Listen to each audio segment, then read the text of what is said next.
Alright lads, so since it's a new month and we also did recently get our new updated Guild Quest schedule, we can have a look at that to try and determine what characters are going to be returning in the next 2 or so months leading up to the end of the year. Now, the way these things work is when it comes to the Guild Quest schedule, we do know that Killab like to release characters when a Guild Quest is available, either as a returning character or a new character. Additionally, since we did get access to a new epic raid, if you are a bonus character, that does mean you are set to return in this particular month of September. So every character you see here, some way, shape, or form is going to be back, whether that's a free summons, whether that's returning as a filler character or returning as a main returning banner. In this case, before we even had the announcement and release of the new banner with, Mayuri, Tosha, and Rangiku, just based on the epic raid list alone, we did know they were returning. And that was probably the biggest names that we did see in this list of characters. Likewise, Soifon is in this banner, so that means her and the other characters are returning. Again, that could be as a main banner rerun, which I don't think should be the case because they are now officially a year old. I don't think they need to return as main headline units. They should just be featured in another 1000-year Blood War banner. But surprisingly, we also do see Lil Tohe, the most recent swimsuit character that came out at the end of the month of June. I mean, at this point, she's only like 2 months old, but her being here, for example, should mean that her, Yoruichi, and Misaki should return in the month of September. But now I guess the question would be, when exactly will they return? And well, that's exactly what the Guild Quest schedule is for. So what you have here is the updated Guild Quest schedule starting from this upcoming Monday, going all the way to November 6th. So 2 months, and this is going to be all the upcoming Guild Quest phases. Now, hopefully, this doesn't change. Normally, whenever we do get a Guild Quest schedule, it is set in stone for the entire period. But somewhere last month, for example, in our previous Guild Quest schedule, they did make some changes. Not like it matters, but in a case like this, we are trying to in a way predict the upcoming reruns or what the upcoming characters might potentially offer through killer and also range types. This is what in a way the Guild Quest schedule is for. Keep in mind, we are just basing it off a Guild Quest schedule. Not all of them are guaranteed to happen, but it's something to keep in mind throughout the next month or two in terms of reruns or new characters in case you want to potentially save for them. If it doesn't happen, it doesn't happen, but likely some of the characters are going to return regardless. So I guess if we just go down through all the killers here, what we can see is first up, the very first week of this new schedule is the Immediate Squad Zero and also Immediate Aranka. With the most recent announcement of Mayuri, Toshiro, and also Rangiku returning, the Immediate Squad Zero return is of course for Mayuri as a character. The second phase of that Guild Quest schedule is going to be Immediate Aranka. Now, this one I just don't think is for anyone. We are starting a new Guild Quest schedule, so sometimes, there will be a Guild Quest phase where it's not really promoting any new or rerunning character. And I guess since we literally just got a new Immediate Aranka killer, they don't have plans to release an Aranka killer for the next 2 or so months. So that is why, and it does happen sometimes where, the previous Guild Quest schedule ended with Immediate Aranka, and then now the new Guild Quest schedule is starting with Immediate Aranka. So it is going to be a bit weird that we just had it, and now we're going to get it again next week. But I guess Nini is still out, so you get to use it again once more. But then the following week is Ranged Hollow Guild Quest and also Immediate Espada.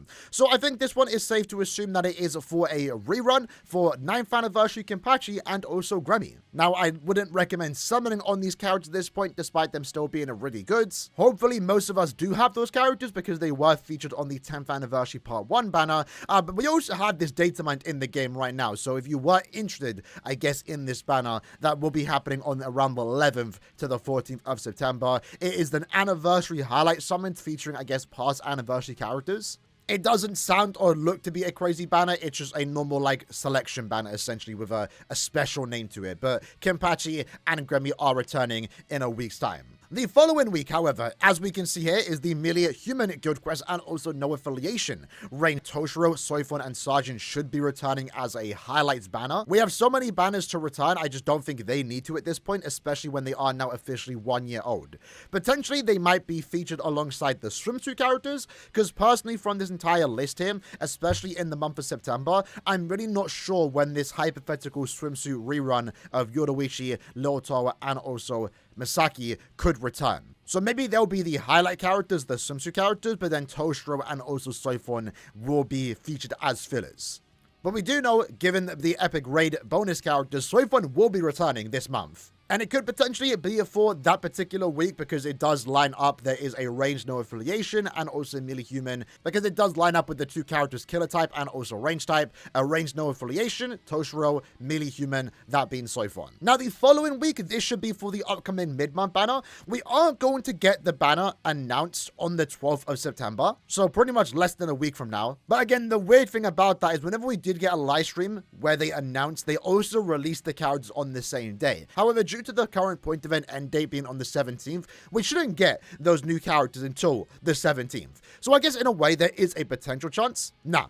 I was going to say maybe the ranged no affiliation would get a new character, but in a way this also could just be for, you know, another opportunity to use Noelle. So maybe Toshiro isn't guaranteed to return. I think this is mostly just promoting Noelle as a character. But given the following week is melee no affiliation, I feel like this is the most likely outcome for what we are going to see in the upcoming mid-month banner for September. A new melee no affiliation character. And for the record, when it comes to looking at this schedule, it's been the most confusing one. I'm trying to make sense of it. So this could be for a new character, but at the same time we did just get Macy, who we've yet to be able to use in Guild Quest. So if anything, this no affiliation melee Guild Quest could just be promoting Swimsuit Macy's release, but at the same time they could release a new character. Now with that, in the same week we also do have the ranged human Guild Quest. And our most recent ranged human killer is 10th Anniversary Ichigo. Could this be a hypothetical return of 10th Anniversary Ichigo already so soon? I don't think so. Again, not every time a Guild Quest phase is active is a character going to return or be specifically designed for it. I guess there is a chance, but traditionally we don't see the Anniversary characters return until like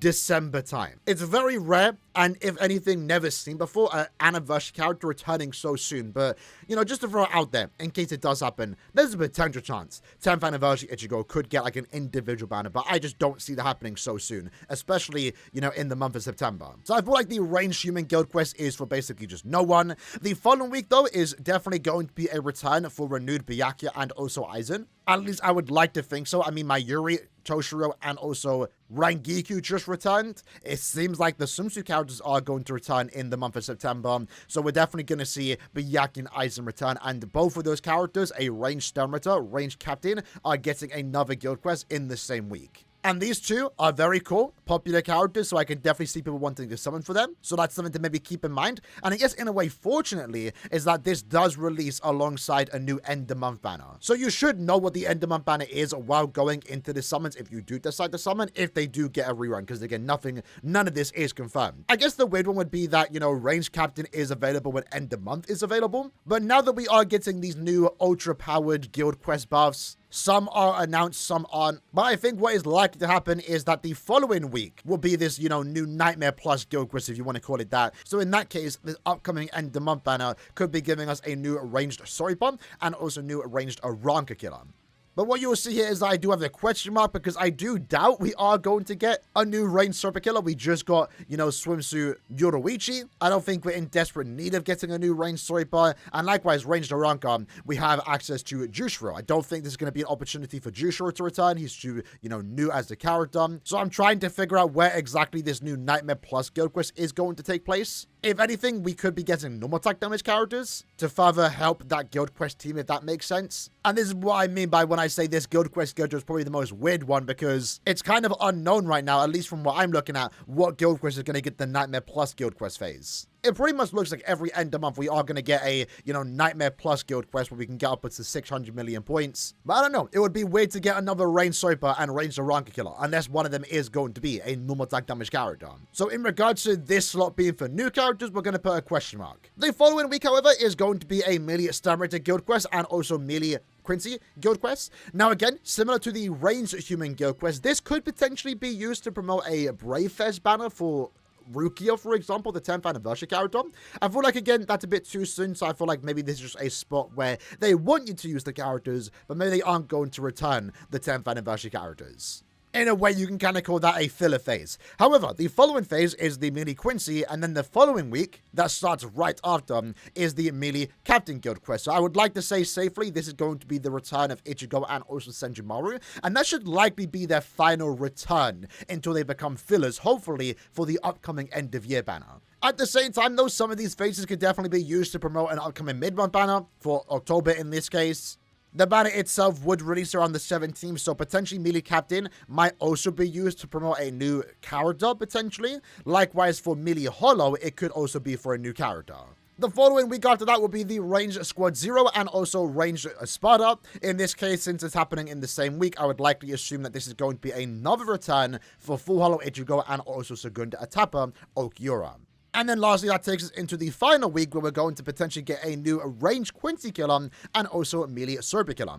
I kind of understand the new Melee Super Killer. Our most recent Melee Super Killer was for Magic Society Giselle, but even at the time of her release, she was not nearly as better in a way than Basby, a character that came out months prior. So I feel like if there was, in this new power creep meta potentially, especially with the Guild Quest buffs that we unfortunately are getting, I can definitely see us getting a new Melee Super Killer. However, a Range Quincy Killer, that one is the weird one, because I highly doubt we are going to get a new Range Quincy Killer where we have access to Bankai Renji. Even with these Guild Quest buffs, Bankai Renji, for example, is a character that can make very easy work of the current HP that the Guild Quest phases do have. So similar to what I said in a previous Guild Quest phase, maybe this is going to be a new normal attack damage character, although to be fair, not like it matters, because Renji is Renji. He's going to clear it fast regardless of what other character you have in the team.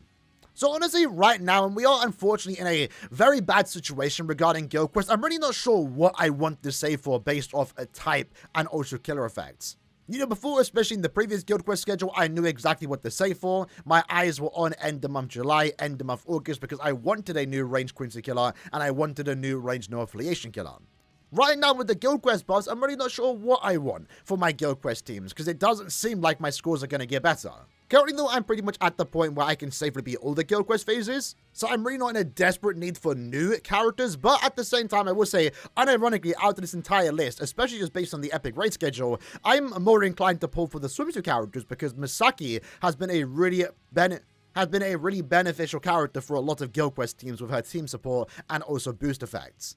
I am currently in save mode. Most of my orbs will be spent on just characters I like, regardless of what they do potentially offer. But in a way, I'm kind of looking forward to that swimsuit rerun because I actually do want to pick up Misaki. So yeah, for me, over the next 2 or so months, most of my orbs are being saved for end of year. Nothing in this Guild Quest schedule is screaming that I want to summon on them, unless it's a core character, and at that point, I'll summon for who I like, not really what I need at this point. But in the comments below, let me know what characters you're looking forward to in terms of reruns, or what potential character you want to summon for just based off their potential range and also killer type. I'm curious to know, and I'll see you guys next time. Take care and peace.